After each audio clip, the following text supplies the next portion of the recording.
श्री कृष्ण कहते हैं कि खुश रहना है तो जिंदगी के फैसले अपने परिस्थिति को देखकर, दुनिया को देखकर जो फैसले लेते हैं वो दुखी ही रहते हैं।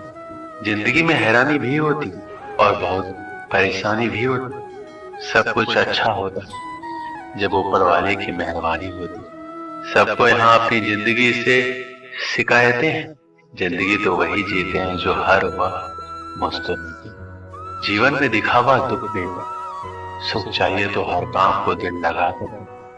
दौलत और खुशी का कोई रिश्ता नहीं होता है, ये बात जो समझ जाता है वो जीवन भर खुश है। जब ख्वाबों के रास्ते जरूरतों की ओर मुड़ जाते हैं तब असल जिंदगी के मायने समझ में आते। बातें अच्छी हर कोई कर लेता, परंतु अपने जीवन में अच्छे कार्य बहुत कम लोग करते हैं। जिंदगी का सबसे बेहतरीन हिस्सा वो होता है जिसे निस्वार्थ जिया गया।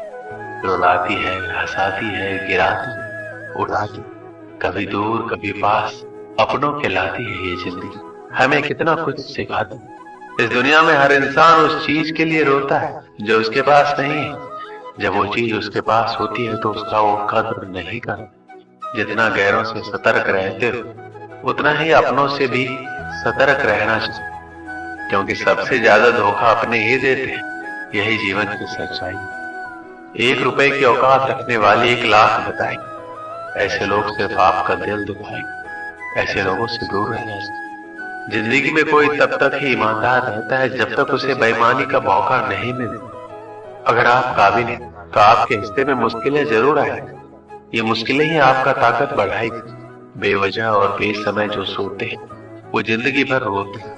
उम्र भर बोझ उठाया अकेले और लोग तारीफ से तस्वीर की करते। ऐसा जिंदगी में भी होता है। अगर जिंदगी में सुकून चाहते हो तो फोकस काम पर करें, लोगों की बातों पर नहीं। जिन्हें खुद पर भरोसा नहीं होता है वो अक्सर भाग्य और दूसरों को दोष देते। जिन्हें खुद पर भरोसा होता है वो कोशिश करते हैं। आज के दौर में छोटी सोच वालों की संख्या ज्यादा ही बढ़ रही है, जो दूसरों को सिर्फ नीचा ही दिखाने का प्रयास कर रहे हैं। जीवन में जो गुरूर को दूर रखते हैं वही तरक्की के लिए तैयार हो। जीवन में तभी कुछ पाओगे जब मुसीबत से नहीं घबराओ। अपनी जिंदगी में ये हमेशा याद रखो कि आप कितने भी अच्छे, अगर बुरे लोग तो आप गलत ही सीखे। अगर आप कितने भी बुरे और अच्छे लोगों का साथ तो कुछ अच्छा ही सीखे। जिंदगी का एक वसूल है, किसी का दिल नहीं दुखाए। सच कहता हूँ उसमें तुम्हारी कदम चूमे। जिंदगी में जो जैसा मिले उसे वैसा ही अपना लो। रिश्ते निभाने आसान हो जाए, कारण चाहे जो हो। यदि आप अपने जीवन में उदास हैं तो आप कभी भी अपने उद्देश्य या लक्ष्य को प्राप्त नहीं कर सकते। जो व्यक्ति दूसरों की निंदा करने लगे या उसमें दोष निकालने लगे वो अपने जीवन की कमियों और दोषों पर कभी ध्यान नहीं दे पाता और उसके यही दोष उसकी असफलता का कारण बन जाते। चिंता चिता के समान होती जो जिंदा इंसान को जलाकर राख करे। जीवन के उद्देश्य को पाने के लिए चिंतन करें, ना कि चिंता। दिखावा वही करते हैं जो अज्ञानी और अहंकारी होते हैं। यदि आपके अंदर अज्ञान और अहंकार तो आप जीवन में कभी भी सफल नहीं हो सकते। तनाव में रहने से व्यक्ति अस्वस्थ हो जाता और वह किसी कार्य को अच्छी तरह से नहीं करता। जो लोग जीवन के उद्देश्य को जानते हैं वो लोग दूसरों को बताते नहीं, और जो नहीं जानते वो दूसरों को बताते। आपके जीवन का उद्देश्य क्या? इस प्रश्न का उत्तर केवल आप स्वयं दे। और जिस दिन से आप इस प्रश्न का उत्तर ढूंढना शुरू करें, समझ लीजिए आपने जीवन शुरू कर दिया। यदि आपने रामायण पढ़ा होगा तो आपको ज्ञात होगा कि भगवान राम एक राजा के पुत्र और उन्हें ईश्वर का अवतार माना जाता। इसके बावजूद उनके जीवन में सुख और दुख दोनों थे। यदि प्रभु श्री राम के जीवन में दुख ना हो तो मर्यादा पुरुषोत्तम श्री राम ना कहे। एक बात हमेशा याद रखें, इस पृथ्वी पर जो भी व्यक्ति आया हर एक का जीवन सुख और दुख से भरा पड़ा है। श्री कृष्ण कहते हैं जो बीत गया उसे आप नहीं बदल सकते और जो आने वाला है उसे आप जानते नहीं। इसलिए भूतकाल और भविष्य काल की चिंता छोड़ आप आज जो कर्म करेंगे उसकी का परिणाम आपको भविष्य में मिलेगा। आज में जीना सीखें और अपने समय का अधिकतम समय लक्ष्य के प्रति समर्पित करें। दूसरों में कमियां ढूंढना हमारी सबसे बुरी आदत। इस आदत को छोड़ दें और खुद में कमियां ढूंढें। और उनमें सुधार। खुद में किया गया सुधार आपके जीवन को पूरी तरह बदल दे। आपकी क्षमता 3 दूनी और रात 4 गुनी बने। जीवन में संकल्प लेना सीख।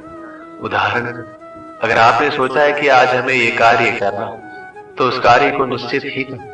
अगर आपने सोचा है कि 2-4 घंटे पढ़ना है तो जरूर पढ़ें।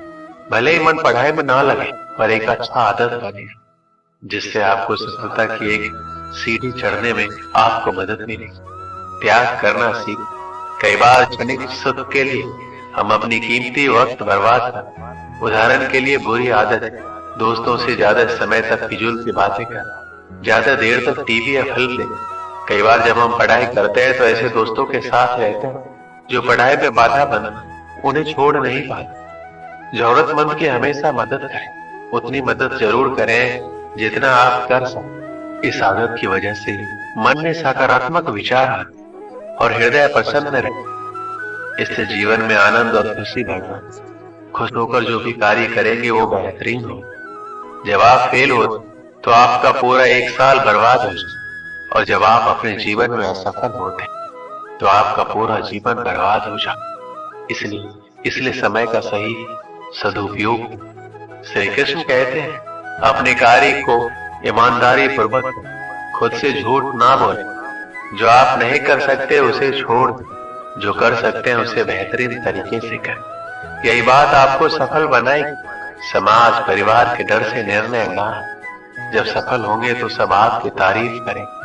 समस्या का समाधान ढूंढे, बहाना नहीं, क्योंकि असफल लोग ही सबसे अधिक बहाना ढूंढते और सफल लोग समाधान ढूंढते।